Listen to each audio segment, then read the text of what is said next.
Bismillahirrahmanirrahim. Dalam kesempatan ini saya akan menyampaikan tentang akad-akad dalam syariah atau ekonomi syariah muamalah. Yang pertama adalah akad wakalah. Akad wakalah adalah suatu perjanjian berupa kesepakatan adanya pelimpahan kekuasaan atau mandat dari pihak pertama kepada pihak kedua. Pelaksanaan transaksi dan bisnis dalam fikih muamalah disebut dengan wakalah, yakni sebuah akad perwakilan dari satu pihak kepada pihak yang lain. Dasar dalilnya terdapat dalam surat Al-Kahfi ayat 19, di mana ayat tersebut menjelaskan menegaskan bahwa Allah telah mensyariatkan wakalah. Pasalnya manusia akan membutuhkannya, seperti diketahui bahwa tidak semua manusia mempunyai kemampuan untuk menekuni atau melakukan semua urusannya, sehingga manusia akan membutuhkan pendelegasian mandat kepada orang lain. Wakalah dilakukan sebagai wakil darinya. Dikatakan dalam hadis yang artinya bahwasanya Rasulullah Shallallahu Alaihi Wasallam mewakilkan kepada Abu Rafi dan seorang Ansor untuk mewakilinya mengawini Maimunah binti Haris dalam hadis riwayat Malik.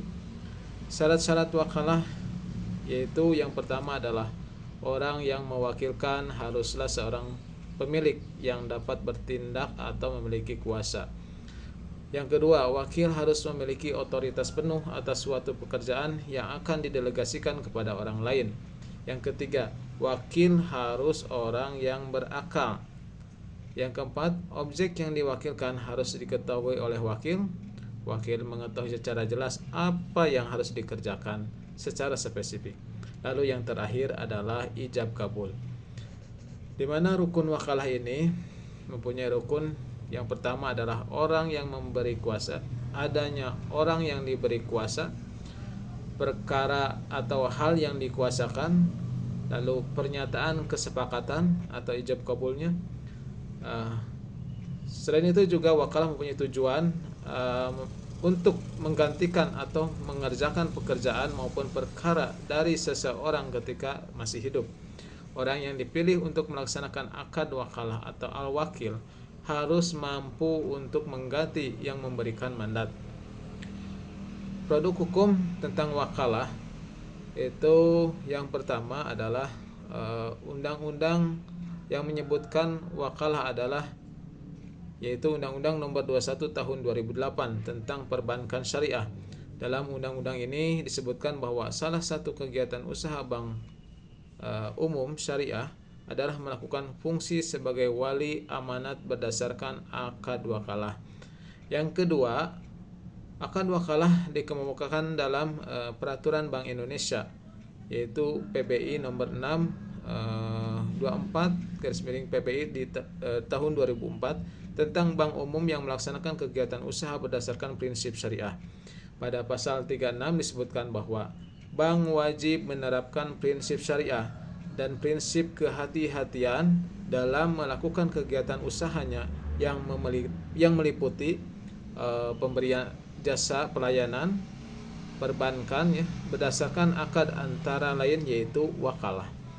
Lalu yang ketiga, produk hukumnya adalah ada dua fatwa DSN atau Dewan Syariah Nasional Majelis Ulama Indonesia yang terkait dengan akad wakalah, yakni fatwa DSN MUI nomor 10 /DSN MUI /1 tahun 2000, yaitu tentang wakalah, dan fatwa DSN MUI nomor 52 tahun 2006 tentang akad wakalah kepada asuransi syariah dan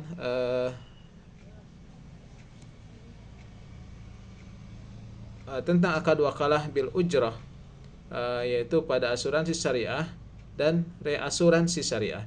Implementasi wakalah di lembaga keuangan syariah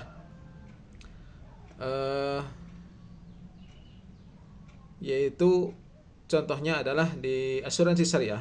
Akad wakalah pada asuransi syariah didefinisikan dengan pemberian kuasa dari peserta kepada perusahaan asuransi untuk mengelola dana peserta dengan imbalan pemberian ujrah atau fee.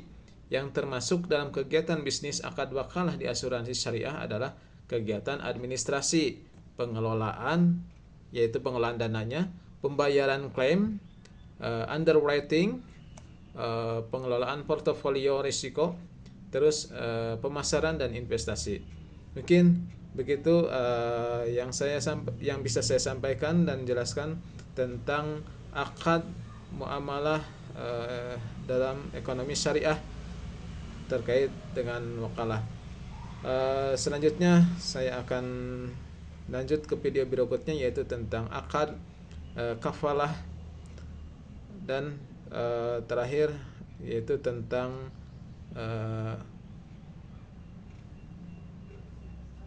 akad kafalah dan hamalah. Demikian, assalamualaikum warahmatullahi wabarakatuh.